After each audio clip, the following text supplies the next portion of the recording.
नमस्कार खुलुमखा दोस्तों बहुत ही गहरी चिंतन के बाद आज मैं ये वीडियो बना रही हूँ और ये पेपर कट देखने के बाद सच में मैं खुद सोच में आ गई हूँ कि अभी तो ये सिर्फ पेपर में आया है, न जाने पर्दे के पीछे और न जाने कितनी सच्चाई छुपी हुई होंगी। बार बार दोस्तों किसी को मौका नहीं मिलता, एक ही बार मौका मिलता है और उस एक ही बार में अपने आप को साबित भी करना होता है।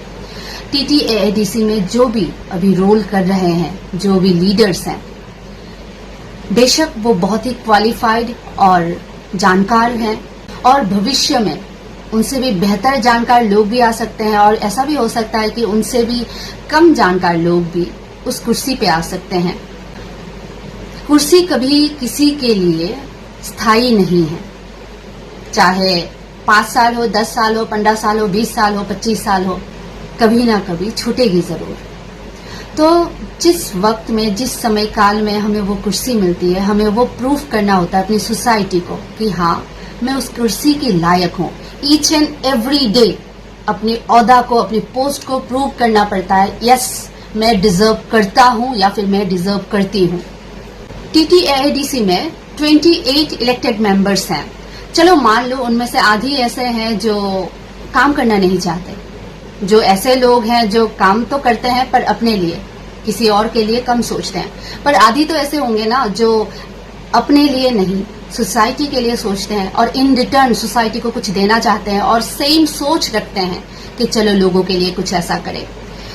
देखा जाए तो अभी सामने और 6 से 7 महीने ही बाकी हैं, अप्रॉक्स मान लिया जाए। सामने नया फिर से इलेक्शन होगा, उसके बाद कुर्सी होगी या नहीं, कुर्सी होगी, जरूर कुर्सी होगी, पर आप होंगे या नहीं होंगे इसका कोई भरोसा नहीं है। कम से कम अपनी नजर में ना गिरो, ऐसा तो कुछ करके जाओ कि लोग आपको कम से कम अच्छी बातों के लिए, अच्छी चीजों के लिए याद रखें।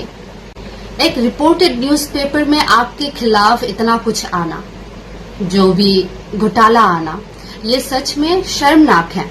ऐसा बिल्कुल नहीं है कि आप कुछ गलत करो और वो गलती जो है वो दब जाए। कभी ना कभी सच जो है वो उभर के बाहर निकल ही आती है। चलो मान लो कुर्सी नहीं रही, पर जो गलतियां की है वो तो रहेंगे ना। अगर कभी भविष्य में ऐसा कोई आया जो फाइल कुरेदने वाले हो ना, तो आप समझ जाओ समझदार को इशारा काफी है। मैं जहां तक समझ पा रही हूँ TTAADC के मैटर में, जहां तक मैं पढ़ पाई हूँ, समझ पाई हूँ, मुझे ये लगता है कि UC जो है, यूटिलाइजेशन सर्टिफिकेट जो है वो सही नहीं है, उसमें समस्या है। अभी जो स्मोक हाउस वाला पेपर कटिंग है, अगर वो गलत है तो आप एक काम कीजिए, प्रॉपर एविडेंस लेके प्रेस रिलीज कर दीजिए, बात खत्म। और प्रमोशन वाली जो बात है ना, सरकारी अगर गेजेटेड नोटिफिकेशन प्रॉपर और प्रॉपर सर्विस रूल ना हो तो ये तो होगा ही, ये आम सी बात है, ये जरूर होगा अगर प्रॉपरली आपके पास ये सब ना हो तो। अभी जो कुछ दिन पहले ब्रिक सॉलिंग, PWD की काम, ये सब जो भी है, उन कामों का आयु कौन है पता है? उन कामों का आयु क्लर्क है। तो इंजीनियर की क्या जरूरत है? इंजीनियर की तो कोई जरूरत नहीं है ADC में फिर। और अभी कुछ महीने पहले सब जदयू वाला तो सबको याद ही होगा, जहाँ पे पेपर लीक हुआ है। ट्रांसपेरेंसी फॉलो करके एक एग्जाम नहीं हो सकता, एक इंटरव्यू नहीं हो सकता, इंजीनियर, मेडिकल की हम रिक्रूटमेंट नहीं कर सकते। आप सोच के देखिए हमारी कंडीशन क्या है ADC में। ADC के लोग ADC में इसलिए बदलाव नहीं लाए, सरकार इसलिए बदल के नहीं लाए वो लोग कि पहले वाला सिस्टम में चलता रहे। पहले वाला सिस्टम पसंद नहीं था, इसलिए ही अब नए सरकार बनाया, नए सरकार भी पहले वाले सिस्टम ही फॉलो कर रहे हैं। कुछ तो बदलाव लाओ सिस्टम में, कुछ तो ऐसा करो कि पहले वाले की जो भी घोटाला है, पहले वाले की जो भी गलतियां है, कम से कम उनको सुधार सके। ऊपर बैठे ऊपर वाले बॉस क्या सोच रहे हैं, क्या समझ रहे हैं, मुझे ये पता नहीं है, पर मेरी नजरिए से देखिए तो ये सब जो घोटाला है, ये सब जो फेल्योर है, ये सबसे बड़ी नाकामयाबी है कि जो भी कुर्सी होल्ड करके बैठे हुए हैं ना, वो बार बार यही प्रमाण करके दे रहे हैं कि भाई हम इस कुर्सी की मर्यादा को संभाल नहीं पा रहे हैं। हमारी जो पॉपुलर लीडर कुर्सी होल्ड करके बैठे हुए हैं, मुझे तो लगता है कि जनता के प्रति अपनी नैतिकता दर्शाते हुए आपको उसी वक्त रिजाइन दे देना चाहिए था।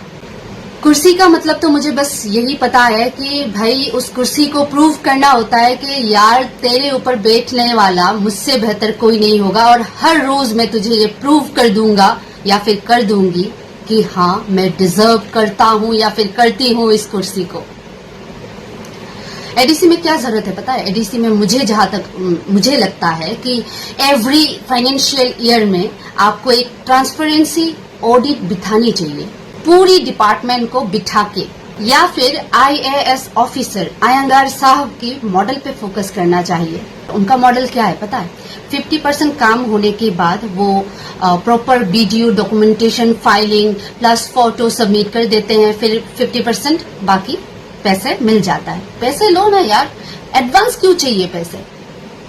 फिर एडवांस पैसे ले लोगे, फिर यूसी आप नहीं दिखा पाओगे, प्रॉपर यूटिलाइजेशन सर्टिफिकेट प्रॉपर नहीं दिखा पाओगे। तो इसका मतलब साफ यही है कि आप यूटिलाइजेशन सर्टिफिकेट प्रॉपरली नहीं दिखा पा रहे हो। इसका मतलब तो साफ यही है ना कि भाई साहब घोटाला है।